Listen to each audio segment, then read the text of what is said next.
Hello there, Bassiteers, how you doing? Scott Devine here from Scott's Bass Lessons, and that clip that you just saw is taken directly from the lesson that you are about to watch with the awesome Adam Neely. So you've all heard of bands like Dirty Loops, right, that take, you know, a normal pop song and they reharmonize it in ways that's wicked. You know, they put a brand new bass line to it and then they put new chord sequences to it and it ends up sounding, I don't know, like badass, right? So in this lesson, Adam is going to show you a track that he's done this to with Sean Crowder, okay, their duo Sunglazer. Not only are they going to show you how they did it, but then they're also going to show you the technology they use, like Ableton and the foot switches, to be able to play something like this live as a duo. So it's going to be super cool. Now you're about to see Adam and Sean play the reharmonized version of the tune first, and then after that they're going to talk about the techniques they use to do this, and they'll also play the original groove as well, so you can hear where they've taken it from, which is, you know, just so far removed from where they got it to, it's really unbelievable. And watch out for when Adam talks about the book that he calls his Bible as well. Super interesting. I'm going to be getting a copy of that for sure and checking out what's in it. And also, guys, if you entered the Bergantino rig giveaway that we did a couple of weeks ago, there's a secret surprise somewhere in this video, like the winner. Okay, take it away, Adam. See you in a bit. It's too hard to sleep.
So that was a cover that we did of Jason Derulo's Want to Want Me, and that is a particularly fun sort of thing to do that we like to experiment with covers.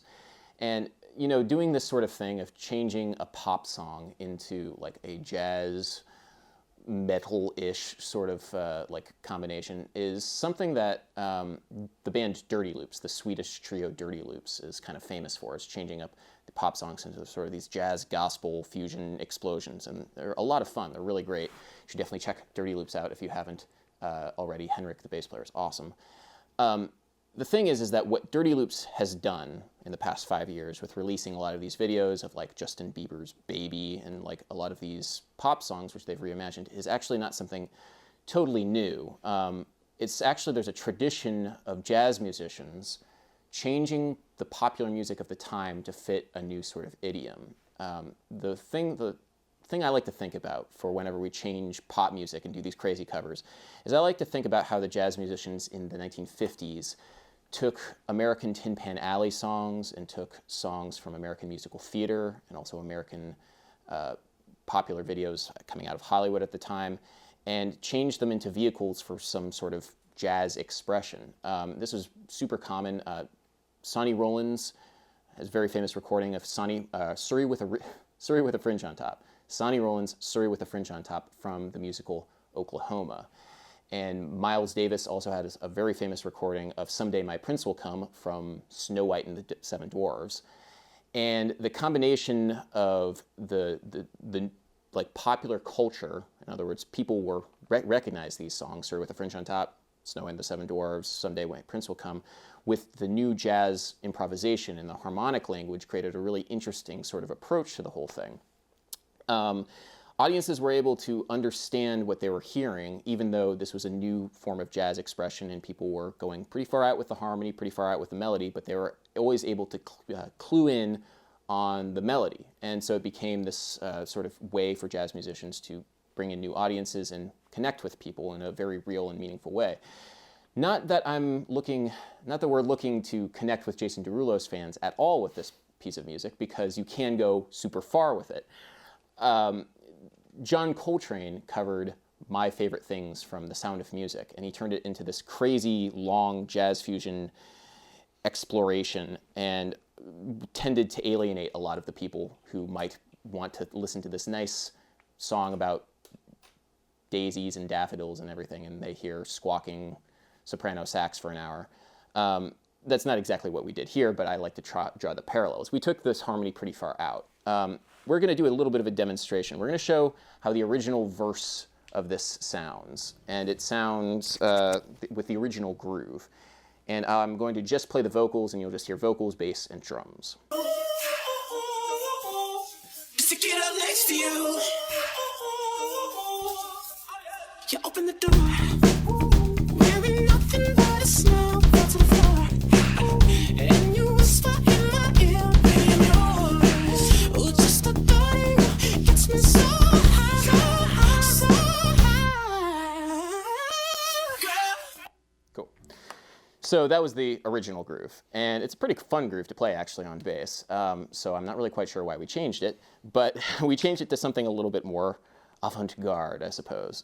So this is what it sounds like with all of the extra synths and all the extra chords. Just to get up next to you. You open the door. Wearing nothing but a smile, fall to the floor, and you whisper in my ear, baby, yours.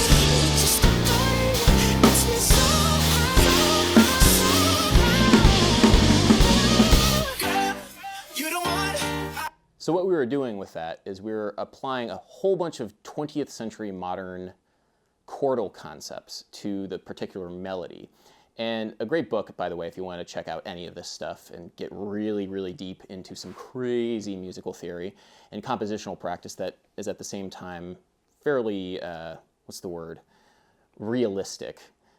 Check out 20th Century Harmony by Vincent Persichetti. 20th Century Harmony by Vincent Persichetti is kind of my Bible in terms of writing chord progressions like this, because it's very difficult to try and explain exactly every single technique that I was using in this particular section, except I was saying the best way to understand it is thinking about the melody as the generator of chords. So for any particular point in the melody, like say Jason Derulo is singing a C, I might think, okay, well, what chords have C in it? And I was going note by note in his entire melody, coming up with new and weird chords and just kind of going by ear, honestly. At the end of the day, when you're coming up with this sort of dense, jazzy sort of harmony, using your ear ends up being the most important thing with anything. But if you are more interested, definitely check out 20th Century Harmony by Vincent Persichetti. So besides the crazy harmony, one of the things that I want to talk about for how we play this sort of thing live is the click track. We have a click track in our ears, our in-ear monitors, going pretty much all the time. And it changes depending on which song we're playing, the necessity of what sort of subdivision for what kind of groove. But most of the time, especially for something like this, there's a steady stream of 16th notes. And it's kind of a jarring sort of thing when you listen to it and you're listening to what we're hearing in our ears. But there's a reason for it. And we're first going to play the chorus of this piece of music, Want to Want Me, and you're going to be able to hear what we're hearing in our ear as the piece of music goes on. You know what? I want to obey. And if you won't, girl, you got me. There's nothing I know I wouldn't do just to get up next to you. You know what? I want to obey. And if you won't, girl, you got me. There's nothing I know I wouldn't do just to get up next to you. Just to get up next to you. You open the door. So this is actually kind of a common practice for a lot of different kinds of touring pop acts, but also a lot of kinds of metal sorts of acts. I have heard this, it's a rumor, I'm not sure if it's true, but there are some popular progressive metal bands where the only thing in their in-ears on stage is the click and their instrument. And I'm not sure if that's true or not, but in theory, that would give you the ability to play with everybody else because the click keeps everybody on the same sort of subdivision. Now, of course, there wouldn't be any fun in that. Technically, the music would sound right, but it's part of the fun of playing music is being able to hear the other people. And having the click in our ear doesn't mean that we can't play without the click. In fact, it's actually a lot trickier to play with a click versus without it. We're just going to play the nothing in our ears this time, right? We're just going to play the chorus groove of that song without the click in our ears. 1, 2, 3, 4.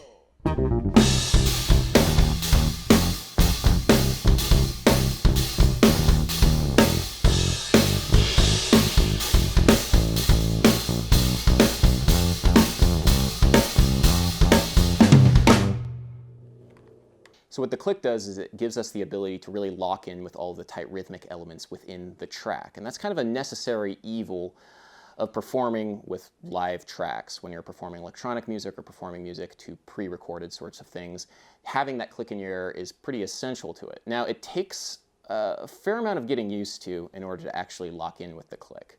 It's not something that you can just pick up.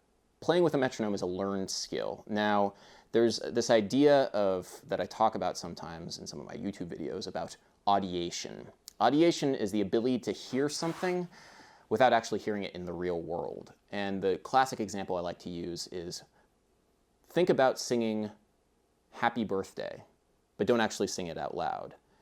And most of us could actually probably do that. Think about singing that in your head. And that ability to vividly picture a sound in your head is important to being able to play with a metronome, because there's this general tip that actually Sean showed me, and this was great.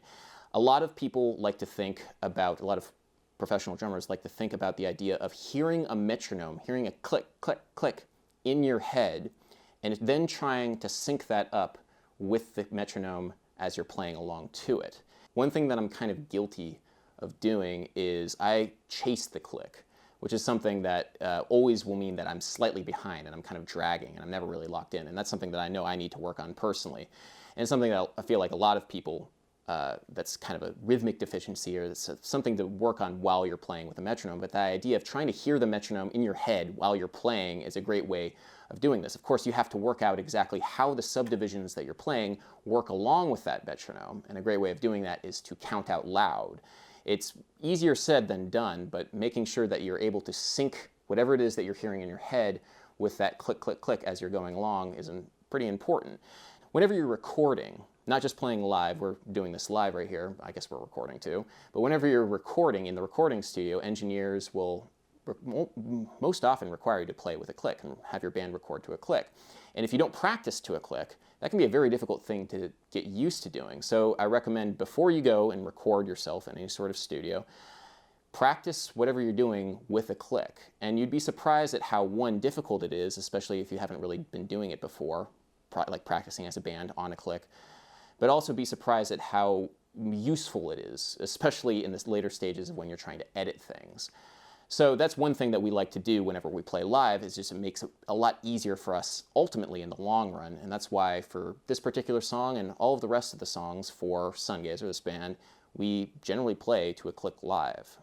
Okay, so hopefully you enjoyed that lesson, guys. Massive shout out to Adam for being so awesome. If you want to check out the full course of Adam's that lesson is taken from, I'll put a link below. It's part of the Scott's Bass Lessons membership, and I will be honoured if you check it out. But essentially, Scott's Bass Lessons is the ultimate online educational platform for bass players just like you. Now, at the beginning of this video, I said, for those guys that entered in the Bergantino giveaway for the bass rig that we were giving away, now's your time. Okay, so here we go. I'm just going to get the URL. I'll bob that in the YouTube. Is it? Count the comments first. So then we hit start. Boom. Our winner is, right, can we focus? Jody Sappington. So Jody will be giving you a shout. I've already found you on Facebook actually, so I'll be giving you a shout right after I've recorded this, which is now. So guys, as always, go over to the website scottsbasslessons.com if you've not checked it out. Make sure you subscribe to this channel and turn on notifications as well, and then you'll get notified when I release a brand new video, which is once a week, if not more. Okay, take it easy guys, and I'll see you in the shed.